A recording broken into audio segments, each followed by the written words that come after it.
What's up guys, ako nga pala si Ian. Kadalasang lasing kaya akala ng iba walang pangarap, pero samahan nyo ako tumambay sa aking trabaho. Umaga pa lang ay bumiyahe na ako para magsipsip sa ating mga amo at kulitin ang mga katrabaho. Maaga talaga ako bumiyahe para bigyan sila ng moral support habang nagbobuhat sila. At pakit pa nga si tanga, akala mo namang gopings. At nandito na nga ako sa sakayan ng jeep, pero hindi ko na may bibidyo. Ang hirap naman siguro pag nakasabit. Yun, nakababa na nga ako. Nandito na ako papunta sa sakayan, pero dadaanan ko muna ang tropa ko si Lolong. Katrabaho ko yun, hindi yung buhaya.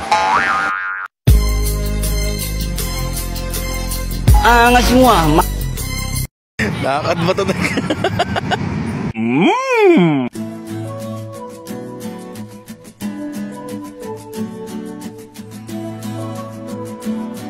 Papunta na nga ulit kami sa sakayan.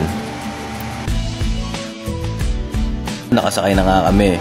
Matutulog muna ako para may energy akong pumalakpak at mag-cheer habang nagbubuhat sila mamaya.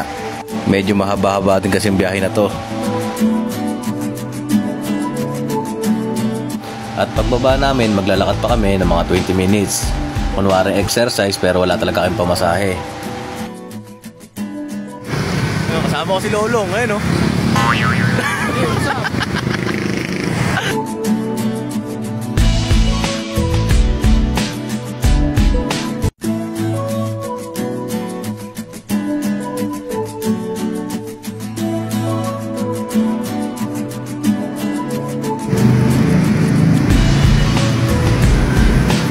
Pre, kukunin na pre.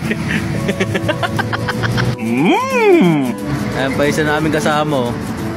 Late na. Kahit na nakakiti po. Palo ko. Pantado yan eh, oh. Geng-geng, oh. Putang ina, geng-geng, oh. Angas! Putang ina, saan mo nabili niya? Angas ang trip mo ya. Angas mo ah.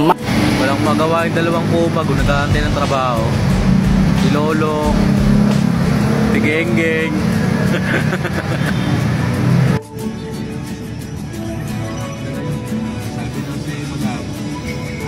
At yan nga pala yung truck na binabaan natin ng mga appliances. Hindi na ako nakapag-video kasi bawal ang cellphone.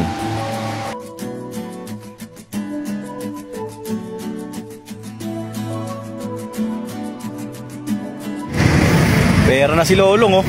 Tangina, oh. Kunwaring pawisan pero wala naman tayong ginawa yan. Uwi yan ng mga kulokoy, oh.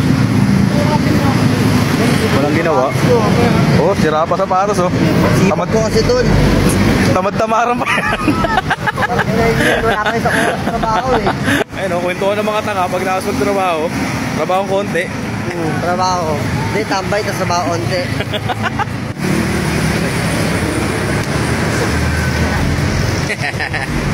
Ayun, oh, may tropa. Dito ka, Long. Kabila ako, para makita ka. Hey, shoutout dyan, boss. Hey guys, welcome to my vlog. Asama namin Toy Story, eh, no? Angas mo ah. At yun, syempre, tulad nga kaganina, maglalakad na naman tayo ng mga 20 minutes, makasakay lang kasi sakto lang talaga ang ating pamasahe. Masarap talagang pumasok pagkakasundo mo mga katrabaho, asaran, kulitan. Pero natatapos naman ang trabaho kaya hindi nagagalit ang aming amo. At kung may ganito kayong katrabaho, enjoy nyo lang. Baka sa susunod, sabay-sabay kayong suspindihin.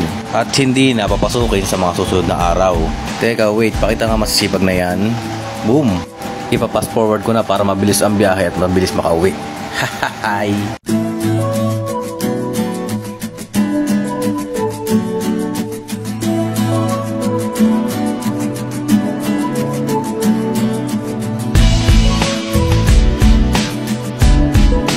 O diba, sobrang bilis. Hindi kayang abutan ni Sonic yun.